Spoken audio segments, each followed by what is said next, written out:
Hello everyone, स्वागत है आपका हमारे यूट्यूब चैनल पर। और आज हम एक्सप्लेन कर रहे हैं the hills have eyes part 2। Movie की शुरुआत में एक लेडी को दिखाया जाता है जिसको कि मैक्सिको डिजर्ट में एक म्यूटेंट के द्वारा एक गुफा में कैद किया गया है। यह लेडी प्रेग्नेंट होती है और जब वह उस गुफा में उस बच्चे को जन्म देती है तो वह बच्चा मरा हुआ पैदा होता है।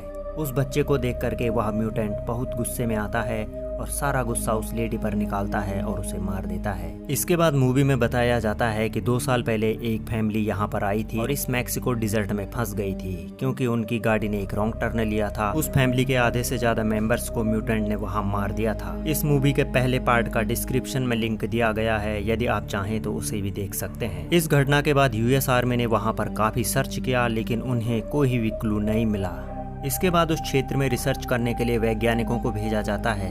यूएस आर्मी की एक टुकड़ी को भी वहां तैनात किया जाता है। इसके बाद मूवी में एक साइंटिस्ट को दिखाया जाता है जो कि ऊपर हिल पर गया था और वहां अपने एक साथी से कांटेक्ट करना चाहता था, लेकिन नेटवर्क की वजह से वह उससे संपर्क नहीं कर पाता और फिर वह अपने दूसरे साथी को कांटेक्ट करता है।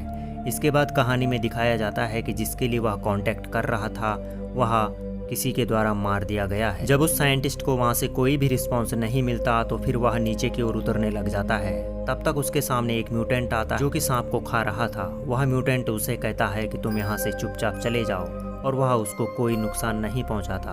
तभी पीछे से एक दूसरा म्यूटेंट उस पर हमला कर देता है और इस तरह से उस साइंटिस्ट को मार दिया जाता है।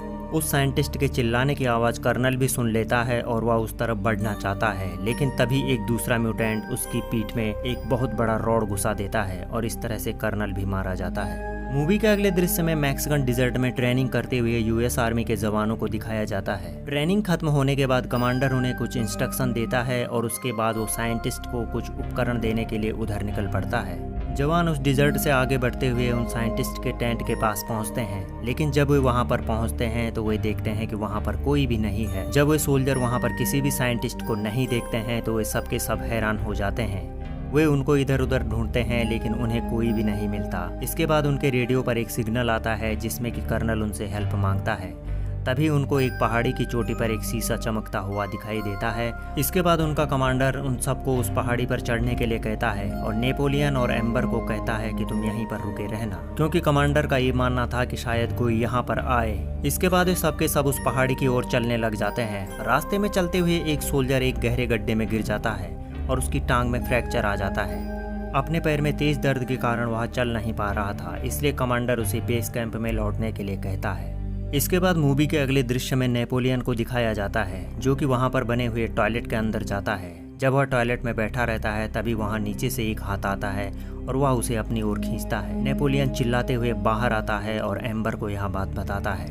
इसके बाद वे दोनों के दोनों टॉयलेट में जाते हैं और वे देखते हैं कि वहाँ पर एक साइंटिस्ट है। वे दोनों उसे टॉयलेट से बाहर निकालते हैं और फिर उसकी बॉडी को साफ करते हैं। जब वे उसे पूछते हैं कि आखिर तुम्हारी ये हालत किसने की, तो वह केवल इतना कहता है कि वे यहाँ पर हैं और इसके बाद वह मर जाता है। वे दोनों काफी देर तक उसे देखते हैं और फिर उसकी हालत को देख करके बहुत घबरा जाते हैं। डर उनके चेहरों पर साफ दिखाई दे रहा था। उसी समय वहाँ पर कोई उनके ट्रक में आग लगा देता है।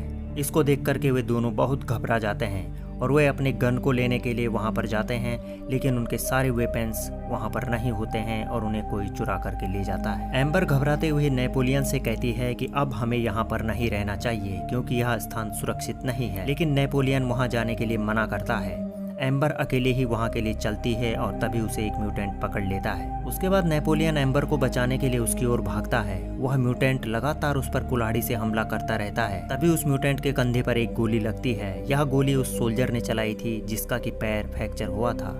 तभी वहां पर एक दूसरा म्यूटेंट आता है और उस घायल सोल्जर को एक होल में खींच लेता है। एम्बर और नेपोलियन उसको बचाने की पूरी कोशिश करते हैं और उसे वहां से बाहर खींचना चाहते हैं। वे दोनों काफी देर तक उस सोल्जर की बॉडी को पकड़ करके बाहर की ओर खींचते हैं, लेकिन म्यूटेंट के पास उनसे ज्यादा ताकत होती है और इस तरह से वह उस सोल्जर को अंदर खींच लेता है। इसके बाद पहाड़ी पर गए सोल्जर्स को वहां पर एक डेड बॉडी मिलती है। जब वे उसका आई कार्ड देखते हैं तो वे पहचान जाते हैं कि यह भी एक साइंटिस्ट है। कमांडर समझ जाता है कि यह कोई छोटा मोटा चैलेंज नहीं है। इसके बाद वह सभी जवानों को अपनी राइफल को लोड करने के लिए कहता है और फिर नेपोलियन और एम्बर के लिए कॉल लगाता है, लेकिन वे उनसे कांटेक्ट नहीं कर पाते हैं। ठीक उसी समय कमांडर को रेडियो पर कर्नल की घबराई हुई आवाज सुनाई देती है और उस आवाज को सुनकर के वह समझ जाता है कि कर्नल को हेल्प की जरूरत है।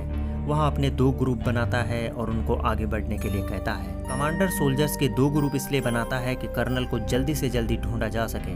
कर्नल को ढूंढने के लिए जाते समय 2 सोल्जर अपने ग्रुप से बिछड़ जाते हैं, जिसका फायदा उठाकर उसी समय इन पर एक म्यूटेंट अटैक कर देता है। जब हम म्यूटेंट उन पर हमला करता है तो उसी समय स्पाइडर और क्रैंक उस पर जबरदस्त गोली चलाते हैं और गलती से स्पाइडर की एक गोली कमांडर को लग जाती है और वह नीचे गिर जाता है। यह म्यूटेंट्स का बनाया हुआ एक ट्रैप होता है जिसमें कि वे धीरे धीरे फंसते जा रहे थे। इसके बाद कमांडर की हालत लगातार बिगड़ती जा रही थी और कुछ ही देर में वह दम तोड़ देता है। कमांडर की मौत से वे सब के सब निराश होते हैं। वे सब जानते थे कि वे एक बहुत बड़ी मुसीबत में फंस चुके हैं और अब वे सब के सब वहां से घर जाने का प्लान बनाते हैं। जब वे उस ऊंची पहाड़ी से कमांडर की बॉडी को लेकर के नीचे उतरने की कोशिश करते हैं तभी उनके सामने एक बहुत गहरी खाई आती है। इसके बाद वे फैसला करते हैं कि हम एक एक करके रस्सी के सहारे नीचे उतरेंगे। सबसे पहले वह स्पाइडर को और कमांडर की बॉडी को एक रस्सी से बांधते हैं और उन्हें नीचे उतारने लग जाते हैं। तभी रस्सी टूटती है और वे दोनों के दोनों नीचे गिर जाते हैं और इस तरह से उनकी मौत हो जाती है। जब उस रस्सी को ऊपर खींचा जाता है तो एक सोल्जर कहता है कि इस रस्सी को किसी ने काटा है, इस वजह से उन दोनों की मौत हुई है। जब वे और रस्सियों के लिए अपने बैग्स को चेक करते हैं तो वे देखते हैं कि उनके बैग में रस्सियां नहीं है। इसके बाद वे पैदल ही नीचे उतरने का प्लान बनाते हैं। जब वे उस पहाड़ी से नीचे उतरते रहते हैं तो उन्हें वहाँ पर एक सोल्जर मिलता है जिसका नाम रैंडिंग होता है। उसके बाद उनको वहाँ पर किसी के दौड़ने की आवाज़ सुनाई देती है और वे सब के सब अलर्ट हो जाते हैं। इसके बाद वे रैंडिंग से नीचे जाने का रास्ता पूछते हैं। रैंडिंग उन्हें बताता है कि उन्हें एक माइन के रास्ते बाहर निकलना होगा। रैंडिंग उन्हें इतना ही बताता है और इसके बाद वह अपने को शूट करके मार देता है। इसके बाद ये सारे के सारे सोल्जर एक ट्रैप बनाते हैं जिससे कि वे म्यूटेंट को मार सकें। इसमें मिसी और स्टैम्प को एक अकेली जगह पर बैठा दिया जाता है और बाकी सारे सोल्जर छुप जाते हैं। तभी वहाँ पर एक म्यूटेंट उन दोनों पर अटैक करता है। वे सारे के सारे सोल्जर उस पर गोली चलाते हैं और उसे मार देते हैं। उसको मारने के बाद वे सब के सब बहुत खुश होते हैं। उसी समय मिसी टॉयलेट करने के लिए एक अकेली जगह पर जाती है। उसे अकेला देख करके वहाँ पर एक म्यूटेंट आता है और उसे कैप्चर कर लेता है। उसके चिल्लाने की आवाज़ से सारे सोल्जर उस गुफा की ओर भागते हैं। जब तक सारे सोल्जर्स मिसी को बचाने के लिए वहाँ पहुँचते हैं उससे पहले वह म्यूटेंट उसको गुफा में ले जा चुका था। जब वे सब के सब मिसी को उस गुफा में ढूंढ रहे थे उसी समय स्टंप नाम का एक सोल्जर वहाँ से वापस जाने की जिद करता है। वे सब के सब उसे रोकते हैं लेकिन वह उनका कहना नहीं मानता और वहाँ से वापस आ जाता है। वह उस बीहड़ में बड़े बड़े पत्थरों को पार करते हुए एक चोटी पर चढ़ने की कोशिश करता है। जब वह ऊपर चढ़ रहा था तब एक म्यूटेंट उसका हाथ पकड़ता है और उसके हाथ को काट देता है। नीचे गिरने से उसकी मौत हो जाती है। इधर जब गुफा में सारे सोल्जर आगे की ओर बढ़ रहे होते हैं तभी नेपोलियन और एम्बर एक गहरे गड्ढे में गिर जाते हैं। यहाँ उस गुफा के अंदर बहुत गहरी जगह होती है। कुछ देर के बाद एम्बर को एक म्यूटेंट पकड़ लेता है लेकिन नेपोलियन उस पर अटैक करके उसे मार देता है। इसके बाद जो ही वे दोनों रिलैक्स होते हैं तभी वे देखते हैं कि वहाँ पर एक अंधा म्यूटेंट भी है। वह उन दोनों की बॉडी स्मेल से उनकी ओर बढ़ता है लेकिन फिर वे दोनों के दोनों एक सीक्रेट जगह में कूद मार देते हैं और उससे बच जाते हैं। जब वे वहाँ पर कूद मारते हैं तो वहाँ पर उनको एक दूसरा म्यूटेंट मिलता है। यह वही म्यूटेंट होता है जिसे मूवी के फर्स्ट में दिखाया गया था। यह म्यूटेंट किसी को भी नुकसान नहीं पहुंचाता है और इस तरह से वह हर किसी की मदद करता है। वह उन दोनों को वहां पर छिपा लेता है। तभी वहां पर 2 सोल्जर भी पहुंच जाते हैं। इसके बाद वह अंधा म्यूटेंट उनकी आवाज सुन करके उन पर गन फायर कर देता है जिससे डेल्मर घायल हो जाता है। वहां पर डेल्मर दर्द से चीख रहा होता है। तभी क्रैंक उस म्यूटेंट पर गोली चला देता है और उसे नीचे गिराकर मार देता है। फिर नेपोलियन उन दोनों सोल्जर्स को भी अपने साथ बुला लेता है। इसके बाद वह हैम्सल नाम का म्यूटेंट इन लोगों को एक सुरंग में ले जाता है। जब ये सब सुरंग में जा रहे होते हैं तो वहाँ पर इनको बहुत से लोगों की डेड बॉडीज मिलती है और उसे देखकर ये सब घबरा जाते हैं। वहाँ पर रखी हुई डेड बॉडीज को जब एम्बर देखती है तो उसे वहाँ पर मिकी की डेड बॉडी नजर आती है और वह जोर से चिल्लाने लग जाती है। उधर घायल डेल्मर की हालत भी लगातार बिगड़ती जाती है और कुछ देर के बाद वो वहाँ पर दम तोड़ देता है। इसके बाद वे सब आगे की ओर बढ़ते हैं लेकिन वहाँ पर पूरी तरह से रास्ता बंद होता है। इसके बाद क्रैंक हैंसल पर गुस्सा करता है। वह बोलता है कि तुम्हारी यह चाल है हमें फंसाने की। तभी क्रैंक वहाँ पर रखे हुए डायनामाइट को देखता है। जब वह उस डायनामाइट को देखता है तो वह काफ़ी खुश हो जाता है और वह कहता है कि अब हम इस दीवार को डायनामाइट से उड़ा देंगे। लेकिन हैंसल उसे ऐसा करने से मना करता है क्योंकि वह जानता था कि यह एक ट्रैप है। और तभी वहाँ पर एक जोरदार ब्लास्ट होता है।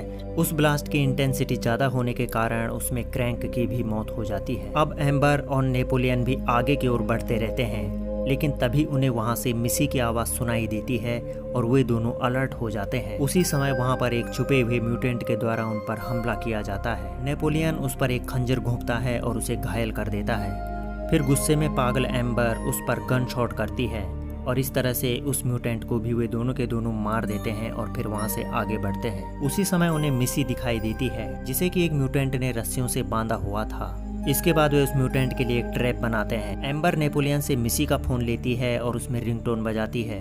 उस रिंगटोन को सुनकर के म्यूटेंट बाहर आता है कि शायद वहाँ पर कोई है, और जब वह बाहर की तरफ आता है तो वे दोनों उसी समय अंदर जाकर मिसी की रस्सियों को खोल देते हैं। फिर वह मोबाइल को अपने हाथ में लेता है और अच्छी तरह से समझ जाता है कि किसी ने उसके साथ मजाक किया है। इसके बाद जब वे तीनों के तीनों बाहर आ रहे होते हैं तभी वह म्यूटेंट उन पर अटैक कर देता है। एम्बर उस पर गन शॉट करती है लेकिन एक गोली लगने के बाद वह और भी अटैक करने लग जाता है और इस तरह से फिर वह एम्बर को पकड़ लेता है। लेकिन तभी पीछे से नेपोलियन एक बड़ी सी रॉड को उसकी पीठ में घुसा देता है और वह नीचे गिर जाता है। उसके बाद ये तीनों के तीनों उस गुफा से बाहर निकल जाते हैं और कहानी के अंत में हमें बताया जाता है कि जितने भी सैनिक यहाँ पर मारे गए थे उनके परिवार वालों को कभी इस घटना के बारे में नहीं बताया गया। तो मूवी का सेकंड पार्ट भी अभी पूरी तरह से खत्म नहीं हुआ है दोस्तों, क्योंकि इस मूवी के लास्ट में बताया जाता है कि जब ये तीनों के तीनों घर की ओर जा रहे होते हैं तो इन पर सर्विलांस से कोई नज़र रख रहा होता है। फ्रेंड्स, होप कि आपको ये एक्सप्लेनेशन पसंद आया होगा। यदि आप हमारे चैनल पर नए हैं तो हमारे चैनल को सब्सक्राइब करना बिल्कुल भी मत भूलिएगा, क्योंकि हम अपने चैनल पर लगातार इसी तरह की मूवीज़ लाते रहते हैं।